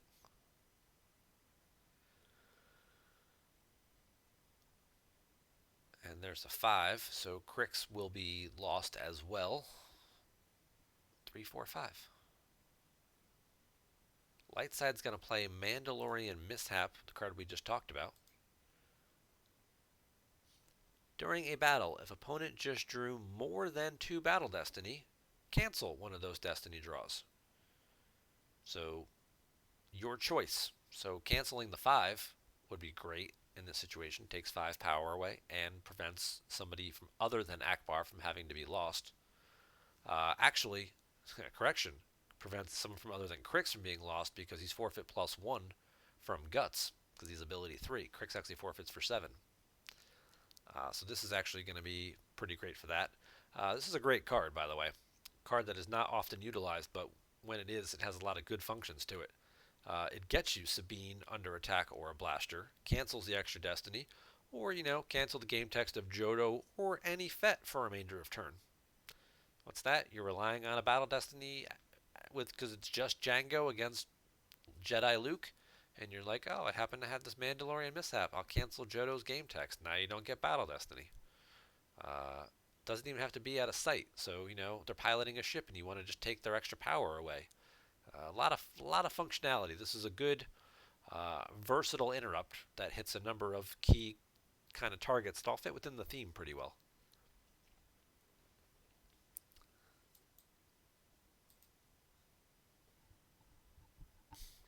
So Mandalorian mishap to cancel the 5.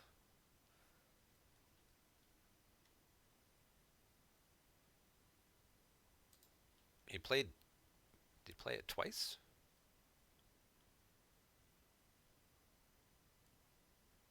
Oh, Dengar still adds 1 to the total. Okay, so he cancels the 5. It looks like he played it twice, but it's unique, so that's weird. That's what's just throwing me off. Okay, Dengar does still add 1 to the total, so only Akbar will be lost in this situation because he should still be forfeit 8 because he's got the plus 1 from Guts.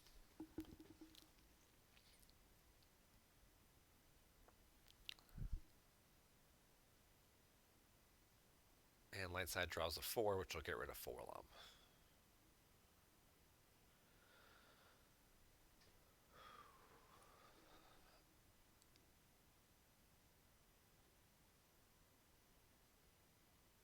Oh, looks like we're going for a revert.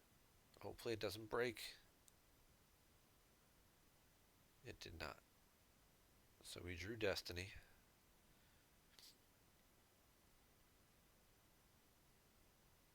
Not sure why we backed up to this point where we're going to play out differently from here.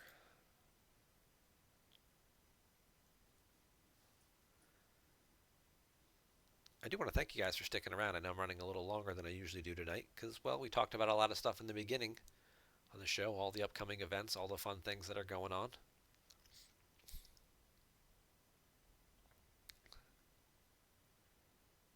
Did it let him play it twice? I don't know. Something weird the way it happened.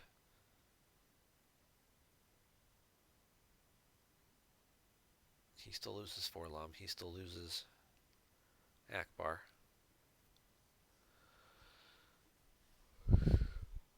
Oh, then he's going to pop Walkling to retrieve Akbar.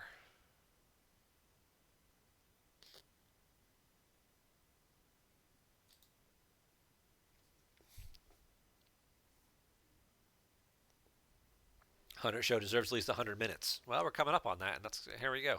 That's a darn good point, Mr. Surson.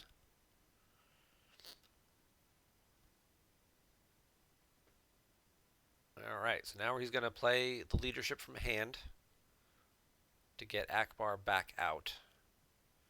Basically activated to where he is. He's going to play a rebel artillery to make his opponent lose a force because he's got a gun at a sight. And why not play some random sevens, right? He does get to drain for free because he occupies battle plan now.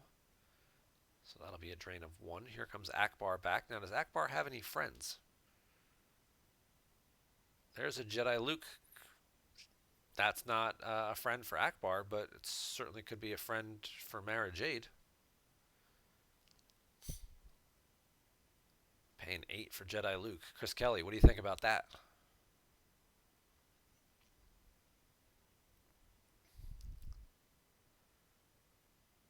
There's 2 5s. Mara's going to cut him in half.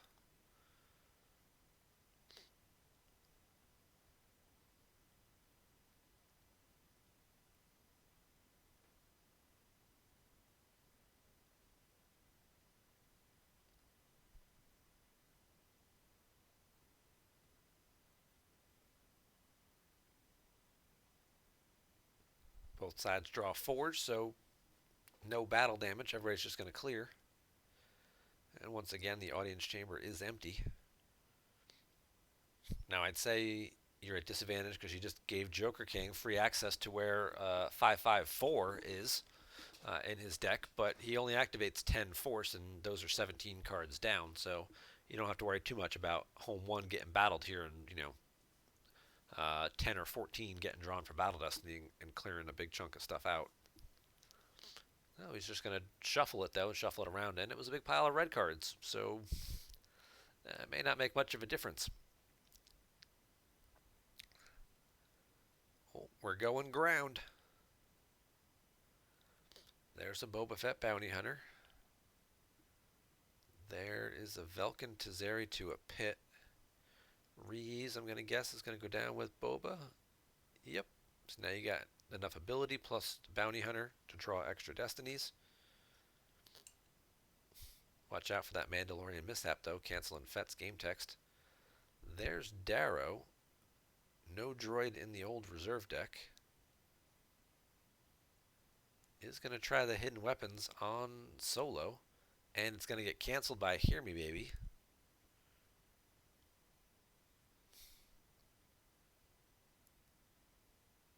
Now Solo's going to shoot Reese. And there's just another Jedi Luke, because why not? Does he have any type of way to remove him from battle? He does not. Doesn't have the other Mandalorian mishap either. So, a couple of good Destiny draws here for Darkseid should clear a couple of characters.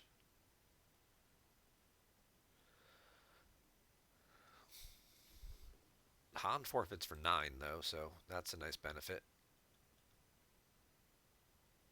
And that's a total of 11. Uta also goes for 3. Delavar here goes for 4. And Lightside draws a blind 7. So everybody's going to die for Darkseid. Lightside can keep 1 character.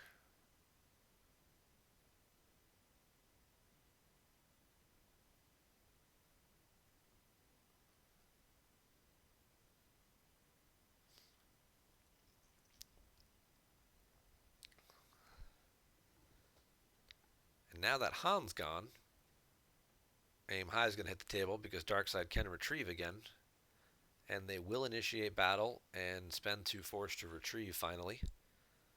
Getting back that Boba Fett and that Reese.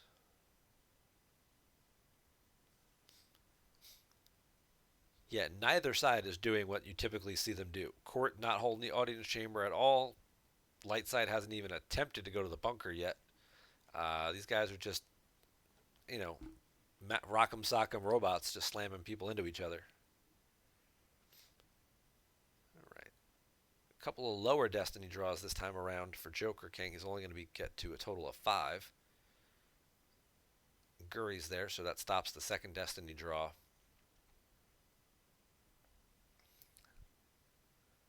But Dengar is going to have to be lost here.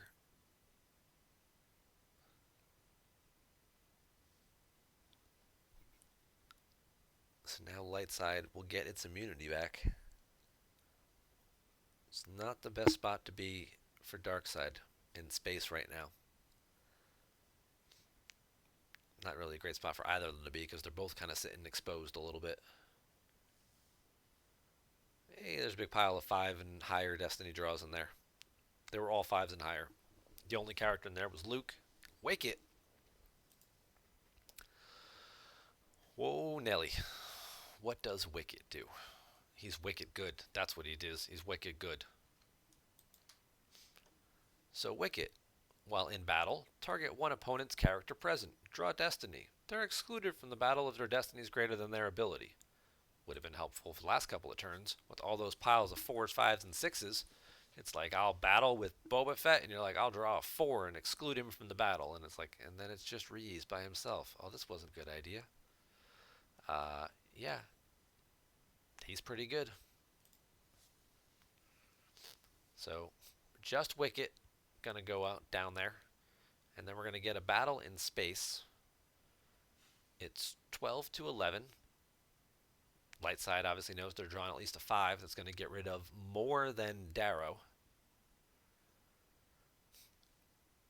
And they know that they're immune to less than 10. Darkseid unlikely to draw the 2 5s. They got shuffled, so who knows how it could have worked out. They get 5 total, so Lightside actually wins the battle. They lose nothing because they get to keep their immunity. There goes Guri. Now Darkseid's in a little bit of trouble in space. We're making a move into the bunker. So we got Wicket and we got Delavar inside the bunker now. And Dylan's going to draw a bunch of cards. The bunker is also an interior site, so you can do things like Blast the Door Kid to exclude people, which could come in handy as well if you're trying to exclude people above ability 2 and then kind of isolate somebody, because both of these guys are ability 2. Could kind of be used offensively.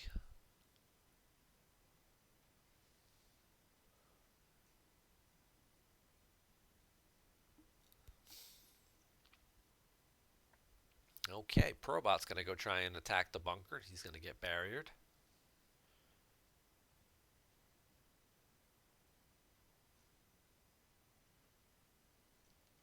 No battle in space.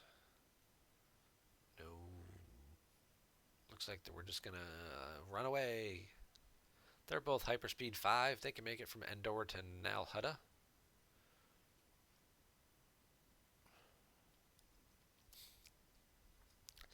Now, because the objective here is on the 0 side,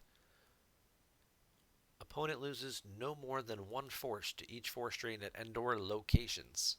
Keyword there being locations. It does affect the system. So this would be, if you have no rebels on Endor, force drain -1 here. He does have a rebel on Endor, so this would be a drain of 2. Plus launching the assault is here, so he has a Star Cruiser piloted by a character. He would add 1 to make this a drain of 3, but because the objective is on the 0 side still, that's capped at 1.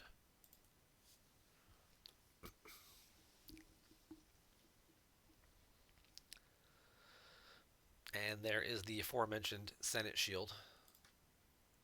While you have 12 or fewer cards in hand, opponent may not remove cards from your hand except with Grimtosh.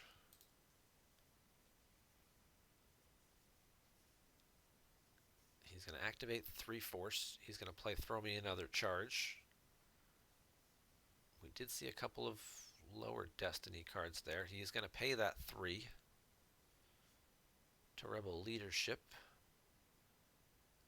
to get General Leia, and then continue to activate.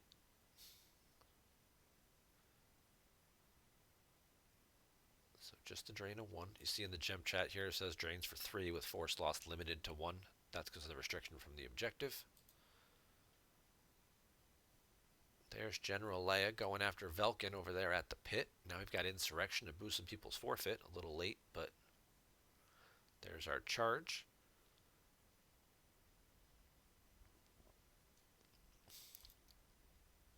Interestingly enough here, Wicket, target excluded destiny greater than ability.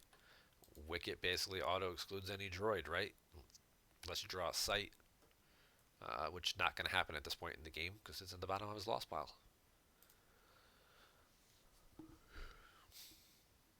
So those guys would be no real threat. Leia does get to retrieve one when she battles Velkin here, and she gets to draw a destiny, which is a blind Jedi Luke. 10-2. Lose 8. There goes Velkin. There goes Gick number 2.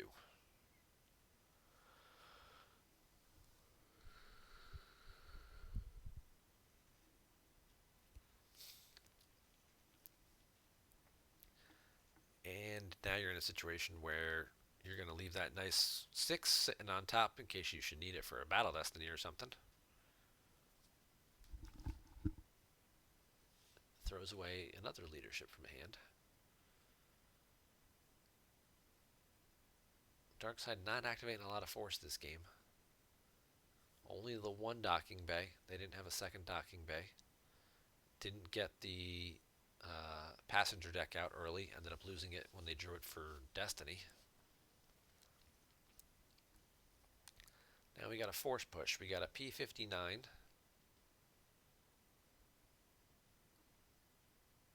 And a Cad Bane.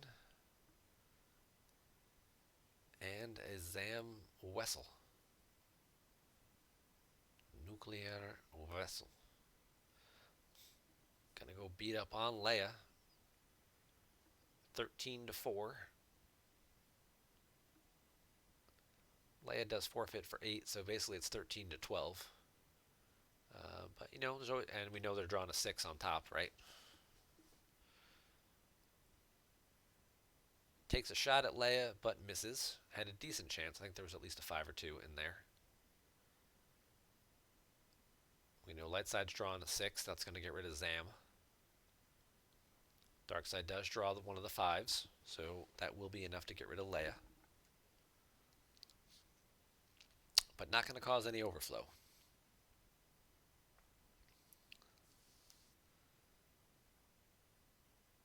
And now Joker King has completely run out of cards in his hand. Opts to lose Cad Bane instead. Alright. Makes opponent lose 2 force for losing a leader. Okay, there you go. Makes sense. Using Zam's extra text. Possibly split guys up. Yeah. Put somebody in the audience chamber. Leave somebody at the pit. Zam only draws Destiny when she's alone. So you need to split them up. Yep. Makes sense to do it that way.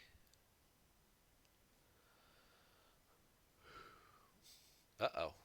A Captain Utani. No cards left in hand. Could get some overflow here. So Utani does make forfeit 0. Defense value +1.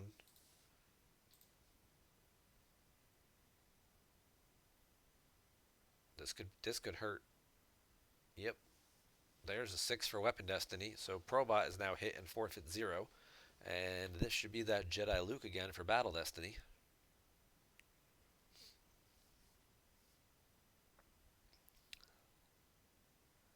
So now we've got 12. Best Darkseid can do is draw a 5 here and get to 8, so they're still peeling 4 cards. Now they're peeling 6.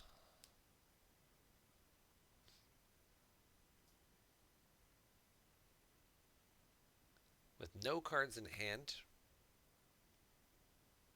light side opts to lose Wicket. And dark side's going to peel 6 here. There goes a Projective, a No Escape, a None Shall Pass, Ponda Baba, a Twi'lek, and the Boba Fett Bounty Hunter that he retrieved. So light side is going to spread back out because, again, dark side, 0 cards in hand. Moves Yutani out to the adjacent site. Yutani can also shoot from that site, can't he? Target at same or adjacent site. So even if he were to go to the bunker magically with no cards, he could still, battle here and then shoot a guy from the adjacent site through the window. Dylan's going to set up a 5, at least for one destiny. And then he's going to lose 3 cards from hand. He won't have enough force left to retrieve 8, but he can still cause the force damage.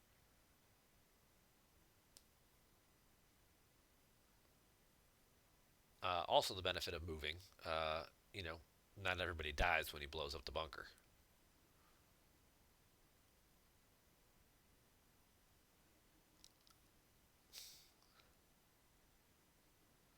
Alright, so he force drains for 1 in the bunker. Important to drain there first before you blow it up. Get the extra force loss in.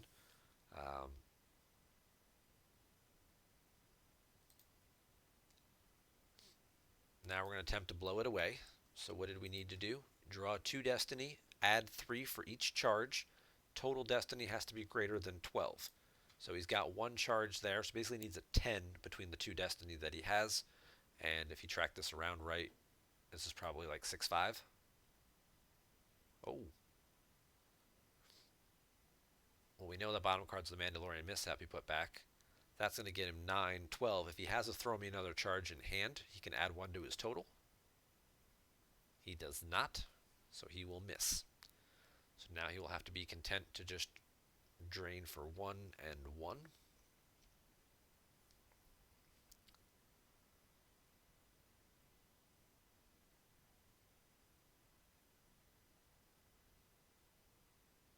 And Jedi Luke is going to go down and back him up in the bunker, in case Darkseid got any crazy ideas with that 1 card in their hand.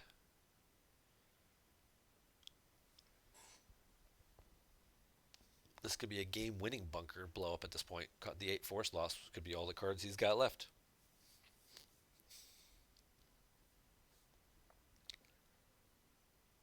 So we get drains of 1s. Jabba's going to go after Yutani. And he will get to retrieve 2 force from Scum. Neither player with anything going on in their hand. Light side can still shoot Jabba.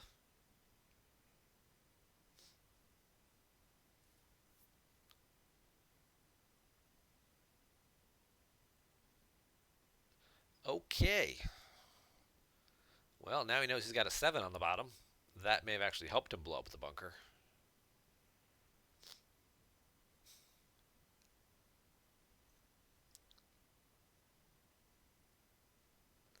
With Insurrection out, Yutani will certainly cover that. So both guys die. The site clears again.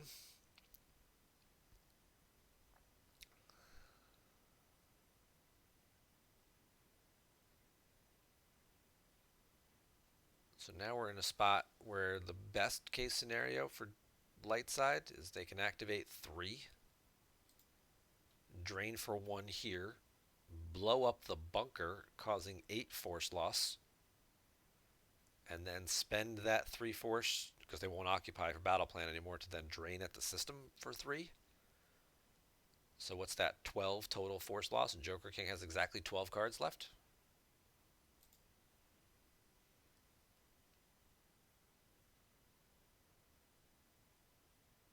Because we know the bottom card is a 7, so as long as the top card isn't a character, it's not. That's going to be a total of 14.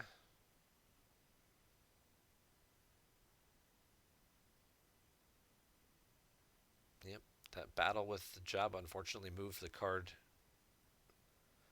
We'll never know what this card would be. That would be the other one he would have drawn for Destiny. So the bunker gets blown up. Everybody in the bunker dies.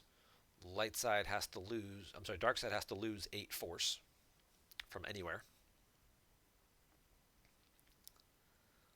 And they will top deck, 8 remaining cards.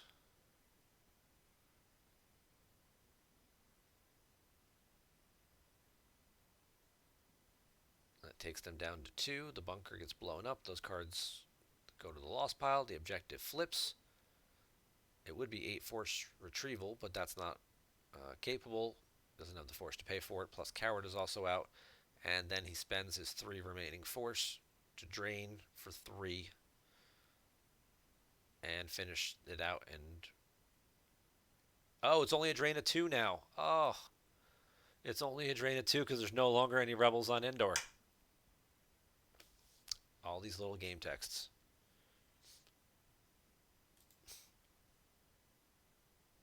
Now he loses 1 here. Joker King drains 1, 1, and 1, taking him down to 1 force. So he will not have enough force left to pay to drain anywhere. And Joker King actually ends up winning by 1 instead of losing by 1 or 4.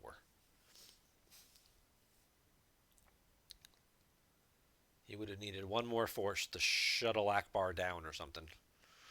No, actually, he would have needed the back door to move these guys to. If he has that and can relocate, then he wins by draining in both spots. Awesome game. Lots of great interactions. Lots of cards we don't ordinarily get to see, at least from the Rebel Strike team. The bunker did get blown up, but the court still managed to squeeze out the win by 1 because of that no rebels left on Endor. So thank you very much to Joker King for submitting the game link to review. That was fun. Definitely had a good time with that. Thank you all very much for sticking around and being part of the show tonight. Be sure to check out the PC Twitch channel all day tomorrow as Iron Man Dan will be playing a variety of games against all challengers. Dan, are you giving anything away during your challenge tomorrow? Are you going to give away some foil cards or some packs for everybody who plays a game against you?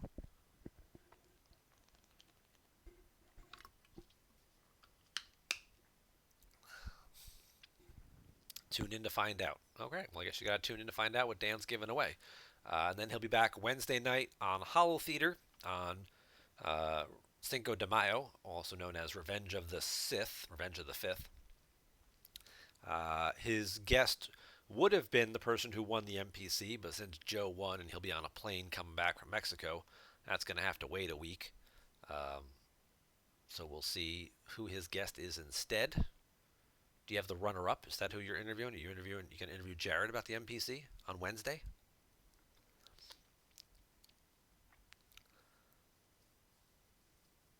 And of course, we'll also be trying to give live coverage. The NPC Consolation Tournament, one thing I also didn't forget, I also didn't get a chance to mention, is also going on right now. The people who were eliminated in the early rounds, the first round of the NPC, are playing, and we've got some pairings for round 2. So all these guys are playing in round 2 to see who can move on in advance. So if you are one of these people and you are playing, you can go ahead and post your times here. We will try to get some coverage to stream your game, just to give some more content for the community and give you guys a little camera time. Everybody loves a little camera time, right? I do know, I think Mike said his game, yeah, they're playing Wednesday at 10 p.m. Eastern after Hollow Theater airs. The game was scheduled for 9, but I think he realized, wait a minute, that's right during the middle of Hollow Theater, so let me move that back an hour so we don't interrupt Hollow Theater. So they're going to play right after Hollow Theater, and maybe we'll have somebody doing some coverage for that game. Dan doesn't know who his guest will be just yet. He's still working out the details. So you'll have to just tune in tomorrow to the old Iron Man Dan playing 12 games, 12 hours of Star Wars. Good luck, Dan. Over, under on will Dan swing and a miss. There we go. It's a hit or swing and a miss. What are we doing? Will Dan win more games than he loses tomorrow?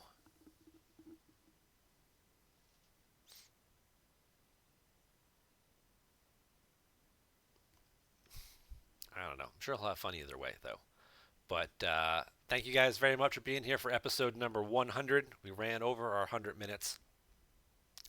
And here's to the next 100. So you guys have a great night. I'll see you back here next week. Same bat time, same bat channel. Have a good one.